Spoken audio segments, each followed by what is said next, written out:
Good morning and welcome to the Koonenberry Gold Investor Webinar. All attendees are in a listen-only mode. If you would like to ask a question to the company, please enter it into the Q&A panel within Zoom. Before I hand over to the company, I'd like to apologise for the extra emails regarding the start times for this webinar this morning. It was an issue on my end.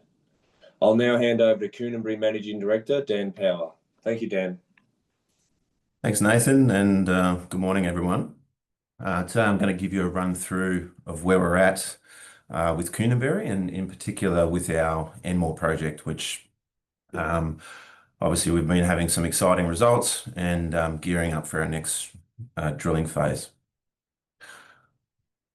So just quickly on the corporate side of things, some things worth mentioning.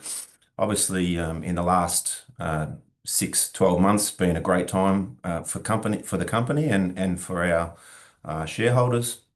If you look at the share price in terms of the trajectory, we started drilling in around the start of February, so started to get some new attention on our stock, which was great. In March, we started to talk about some of the visuals that we were getting from some of our earlier drill holes, which were really exciting, and visible gold in our first 7 drill holes.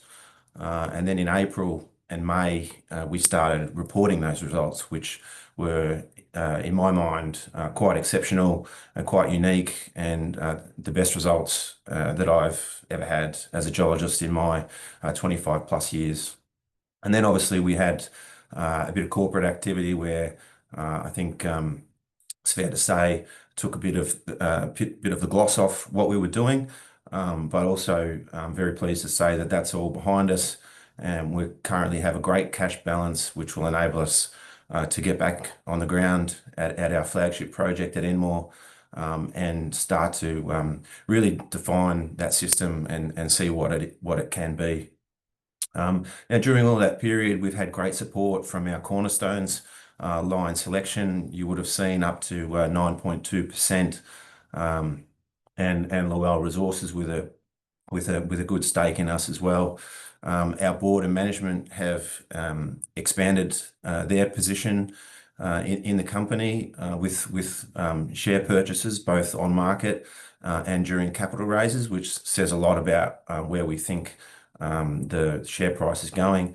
And then, as always, I can't do this without the support of the board. This is the same board that made these acquisitions late last year. It's the same board that has allowed me and my team the resources to go out and execute like I've been doing these last few months. And then obviously my geology team, they're the ones that really do all the hard work. So, special shout out to them. But this is the overview slide. I think most of you on the call today will be fully aware of what it is that we have. We really do have an exceptional portfolio of projects in the company, both for gold and for copper. Obviously, Enmore being the flagship, Koonenberry project being our namesake legacy project, and in the Lachlan Fold Belt, which is a tier 1 copper and gold province in Australia. Now, at Enmore, you would have seen some exceptional drill results that we've had this year, in the order of 1 to 200 meters at 1 to 2 grams per ton. But in addition to that, there's some really high grade material in some of those drill hits as well. So if I was getting these types of intercepts, 18 meters at 10 and 25 meters at 5, I'd be extremely happy just with those intercepts alone. But they're really the icing on the cake for us. And then we have these broad intercepts of reasonable grade material that is today being mined quite profitably across the industry, those types of grades. So it really bodes well for the future for the Enmore project as a standalone bulk tonnage deposit with high grade gold potential. And then I'll skip over the Lachlan and the Koonenberry today because this is really about our Enmore project, this project update. Now, just to put everyone in context, we are up in northeastern New South Wales. we had a foot of snow at the project over the weekend. It was really quite amazing scenes you would have seen on in the news and on social media. We're about 20 kilometres to the south of Hillgrove and 30 kilometres to the south of the town of Armidale. Extremely well serviced regional country town. And we share very similar geology with the Hillgrove deposit. The key features are these granites, which intrude the sediments, and these northeast, southwest striking fault zones, which are like the fluid, are the plumbing system for the fluids which carry the gold. We do have several prospects at our Enmore project, and we have been drilling just one of those, which is Sunnyside.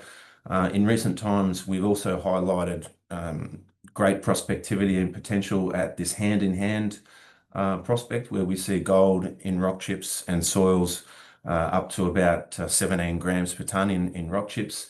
And then over on a parallel shear zone, which is really key. So it's not just the one shear zone which is carrying the gold. There's at least two and probably three. At Postman's Gully, we saw rock chips up to 14 grams per tonne as well. So stepping into Sunnyside itself, you can see that we've now, based on our announcement which came out yesterday, we've extended the mineralised zone over 260 metres along this structural corridor, which is at the contact between the granite and the sediments. Now, there are clearly better parts to the system, and that's normal in orogenic gold systems.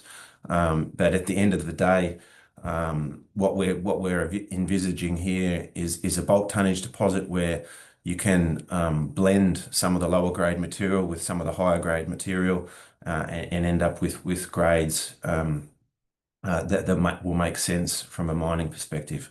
Now, our first phase of drilling, we drilled 10 holes.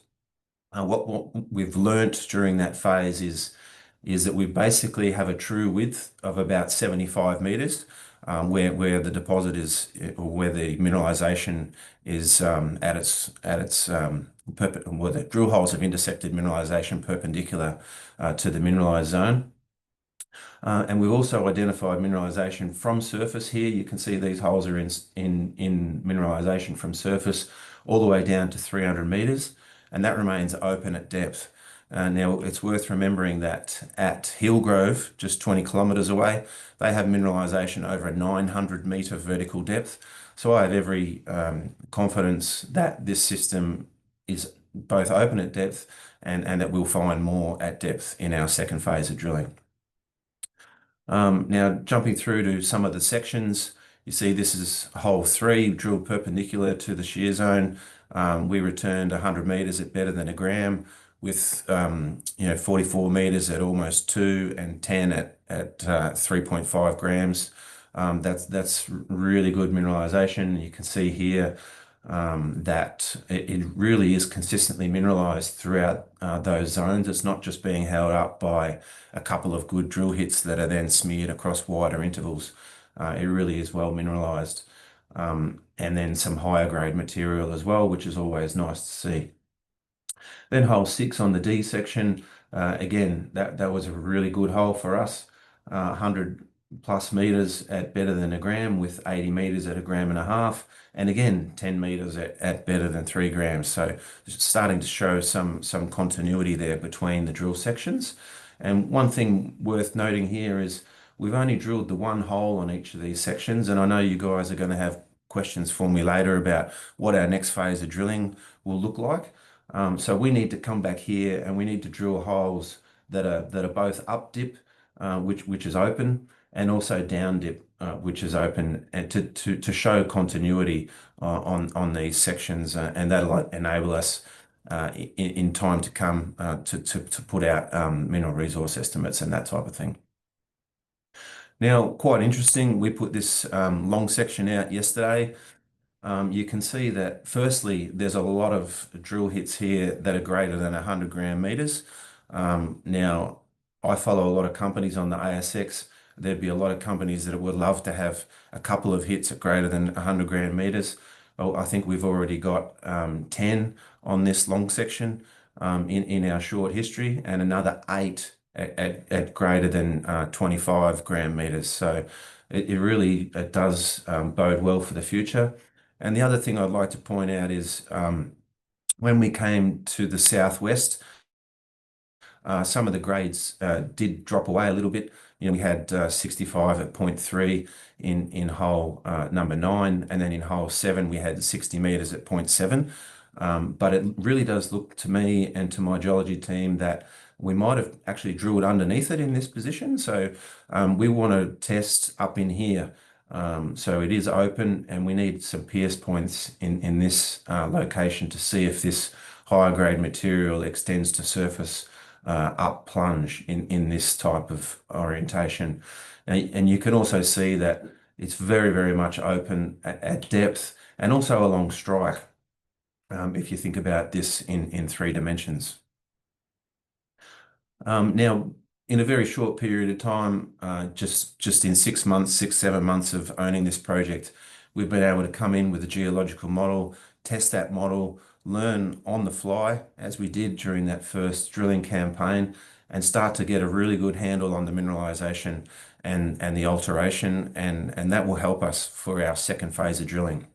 So this period of time where we haven't been drilling has actually been, and that was largely because of the weather and the conditions on site. They just weren't conducive to having people and equipment on site.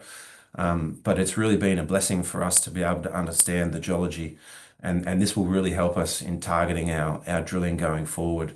And the key elements here are we see multiple phases of mineralization. So you can imagine some of the holes where we're getting a little bit less gold towards the southwest, we're actually getting this early stage of alteration and grades in the order of 0.3 to 0.7, that type of magnitude. But we weren't getting the overprinting phases, which we've seen further to the east.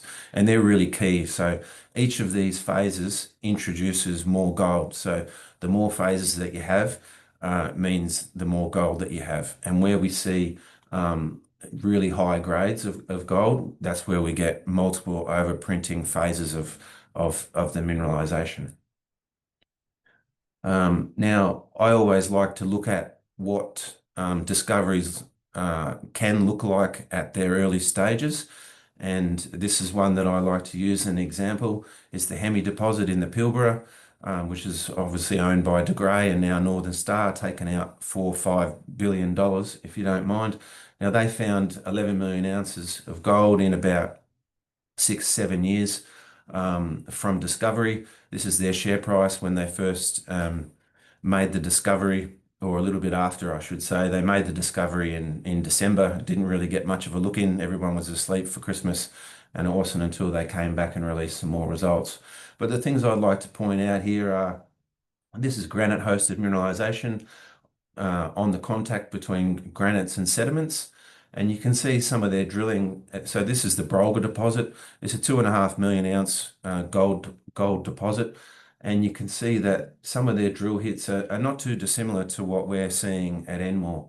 They have here 74 meters at 0.8, 72 meters at 0.3. So they're very, very similar to our holes 7 and 9 that we just released yesterday.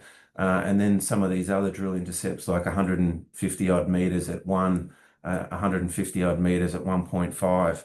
Again, they're very, very similar to our drill holes 4 and 5 and 1 and 2, as well as 6 and 3, which reported 100 plus meters at better than a gram. And then things that really sort of blow my mind are things like this Crow deposit at 1.5 million ounces. Well, their first drill hit here was 20 meters at 0.9 of a gram.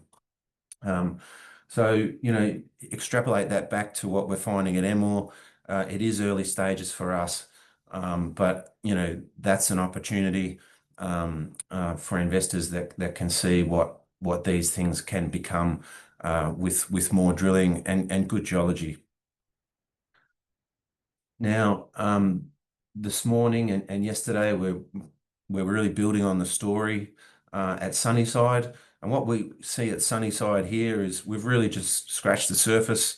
Yes, we've got mineralisation down to 300 metres and about 260 metres along strike. As I've said, it's open in multiple directions at Sunnyside, but we see this as being part of a bigger system. So this is a long section along the shear zone from Sunnyside all the way through to Hand in Hand. And we have gold in soil anomalies over a lot of that 2 kilometres, as well as arsenic, which we know is important. It's commonly in association with the gold. And we also have high-grade rock chips here, basically 2 kilometres away from Sunnyside, and very, very limited drilling over along the shear zone in this direction to the east. But what has been drilled is anomalous. 82 metres at almost 0.2 of a gram, and here 6 metres at 2.6. So really anomalous gold, which I think is extremely encouraging. Now we've also done some IP geophysics, what they call gradient array geophysics, and here what we've found is that the resistivity and in particular the resistivity lows, so where the colours are more blue rather than red, we're defining this Sunnyside shear zone now really well in the gradient array. And that's going to be really useful for us with our drill targeting as well, because as I said earlier, this Sunnyside shear zone really is the plumbing. It's the fluid conduit that brings in the gold. So we know that we have to be near the Sunnyside shear zone, and we've got gold in soils all the way along this Sunnyside shear zone. So that's really, really interesting. And yes, we will be looking to drill not just at Sunnyside in our next drilling campaign, but along strike, particularly to the east, towards Hand in Hand. So that will be very exciting for us. Now we've also got lots of other things that we're doing at the Enmore project. We're consistently in the field doing soil sampling along these shear zones, which, as I've said, we know we have at least 3. We might even have a 4th one out here called the Chandler Fault, and this fault runs all the way through to the northeast up towards Hillgrove. So that's quite interesting as well. So we've got numerous prospects that we need to follow up, both with soil sampling and potentially with geophysics, and to get them to drill ready status so that we really have a pipeline of opportunities to drill test. And some of these things have been worked in the past. So you can see here, this looks like and is an old steam engine from 130 years ago, when the old timers were out here pulling gold out of this little pit that they'd opened up. And this is at the Sherwood prospect, which is a 1.2 kilometre long gold in soil anomaly that we're currently trying to tighten up and get to drill ready status. Now, I won't go into our Lachlan projects, but we are also working on a lot of these things. We do have the 2 projects with Newmont, as well as some exciting projects that are 100% owned. This is one of them at Breakfast Creek. We see gold and copper, gold up to 7 grams, copper up to 18%. I had a team in the field last week looking at some of these prospects. So we're trying to get this up to drill ready status as well at Breakfast Creek. And then at Prince of Wales, we reported last month an emerging, very interesting gold and copper anomaly over here at the Back Creek station, as well as over here underneath the old historical workings where the old timers mined down to 170 metres and they were pulling out 8-9 gram material back in the day. So interesting things at our Prince of Wales project. And then at Wilga, we've had a team in the field and hope to report on results, which is just 20 k's to the north of the Evolution Mining Cow Gold Mine, which is 13-14 million ounce deposit. We think we've got similar geology, and there is known gold mineralisation basically right up to our property boundary. You can see here 0.3 of a metre at almost 20 grams per tonne in a drill hole not too far from our tenement boundary. So yeah, very, very interesting project. This is obviously the summary of what we've been doing, what we plan to do. So our next program at Sunnyside, we're planning and fully funded for 10,000 meters of drilling. The IP geophysics is very interesting, and we'll look to do more of that once we do further review. And we've got numerous other prospects that we want to bring up to drill ready status. So we're not just a one-trick pony at Enmore. It's really shaping up to be what they call a camp or a district scale opportunity with potentially multiple repetitions of Sunnyside style mineralization at several of these prospects. The Lachlan project's really pregnant with opportunity. We've just got to get some boots on ground there and bring these things up to drill ready. And then our Koonenberry project is sitting there. We still think this is very prospective for multi-million ounce deposits, but clearly some of our other projects are getting the attention that they deserve at the moment. And then just summarizing, everybody has this slide, everybody loves to show this slide, and we're no different. But what I will point out is we've had multiple drill hits that any company would love to have, and we've executed this program very successfully and delivered and what I think is an emerging discovery story. And this is not going away. This is only going to get bigger, in my opinion. And we've got the team. We've got great support in our share registry. We've got a great cash position to do what I'm talking about that we're going to do over the next 6 months. And if you look at our share price, we've come back to a point where we basically were when we started announcing these drill hits. So we are once again leveraged to exploration success, and the timing really couldn't be better. Once it stops raining and stops snowing at our Enmore project, we'll be in there drilling, and hopefully that's later this month. So with that, Nathan, I think I'll hand it over to questions. Thanks, Dan. We've had a series of questions come through, so we'll just work through these. First one, with the recent drill results at Sunnyside and the defined 2 kilometre prospective shear zone, is the upcoming 10,000 metre drill program targeting strike and depth extensions, specifically with step-out diamond drilling to work out where the bottom of the mineralised zone is? Yeah, no, that's a great question. So the next drilling campaign will have multiple objectives, and one of those objectives will be infill and extensional drilling at Sunnyside. So that will be drilling, as I pointed out earlier on those cross sections. We need to drill multiple holes on each of those cross sections to establish continuity, as well as then expanding the footprint, if you like, of the mineralized zone. So that'll be stepping out, particularly to the east and at depth. We strongly suspect that this system, actually looks like some of the grades are getting better with depth. So that's quite exciting for what we might see if we drill underneath where we've already drilled. And then we will be looking for repetitions of Sunnyside along the Sunnyside shear zone towards hand in hand with that drilling as well. And that will include diamond drilling and may also include RC drilling, which is something that we're looking at the moment. And just further to that question, when can we expect it to start? So we're planning on later this month, and that has been our plan for some time. And that's based around the weather and site conditions. Thank you. Next question. How many drilling rigs and what types do you intend to have at Enmore?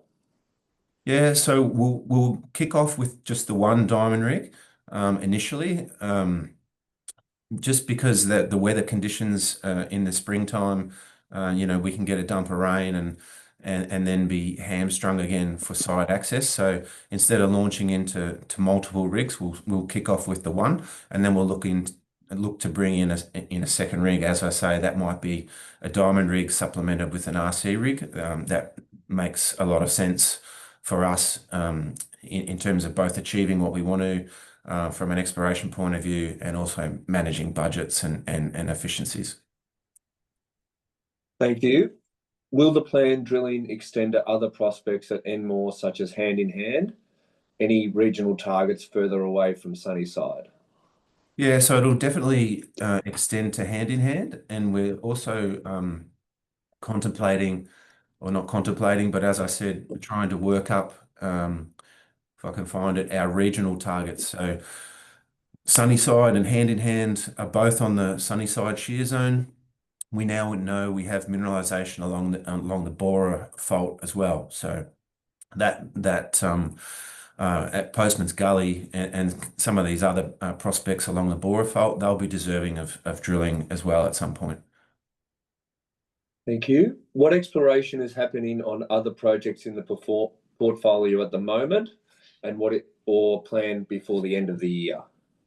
Yeah, so as I mentioned, we are exploring at our Wilga Flats project, which is the project 20 kilometres north of Cow, and we've been doing soil sampling there and some rock chip work. We have been exploring at our Prince of Wales project down here in the south, and at Breakfast Creek as well. And we will look to get onto our other projects, over the next 6 months as well. And then Newmont will continue to explore at Fairholme and Junee, and we are free carried on both of those projects. So that's basically exploration done by Newmont with their bank balance and their expertise on behalf of those ventures. Thank you. There's been a few questions regarding the company's cash position.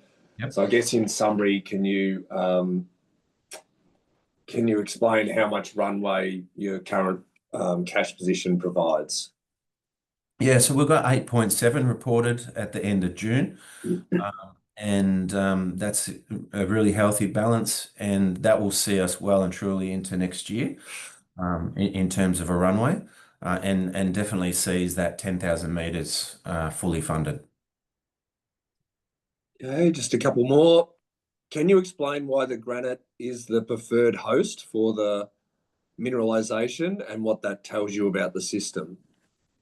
Yeah, that's a good question. So in gold exploration in Australia, granites are, if you look at a WA, Western Australian model, the granites are typically not the preferred host, although in recent times there have been significant deposits found in granites, and particularly on the margin of the granites. And the reason for that is often the sediments which are on the margin of the granite are what we call too tight. So they are not opening up and allowing enough space for the gold to drop out, whereas the granites themselves are quite brittle. And when they crack, they create a lot of porosity and space, and the gold is dropping out in those spaces, and that's why the granite at Sunnyside is shown to be the preferred host rock. Thank you. And what are the main challenges you see in the next 12 months? Oh, well, the weather is a big challenge, but that's something that I can't control, unfortunately. But look, we're very well set up. We've got a very good understanding of the geology at Sunnyside and at the broader Enmore area, and a clear strategy with multiple targets to drill test, a great cash in bank to go and do the work that I'm saying that we're going to do. We've got good stakeholder support as well, which is always important.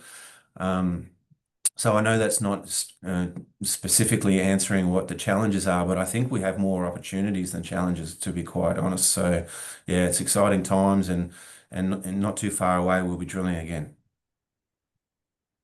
Thanks, Dan. There's no further questions at this time, so I'll now hand back to Dan for closing remarks.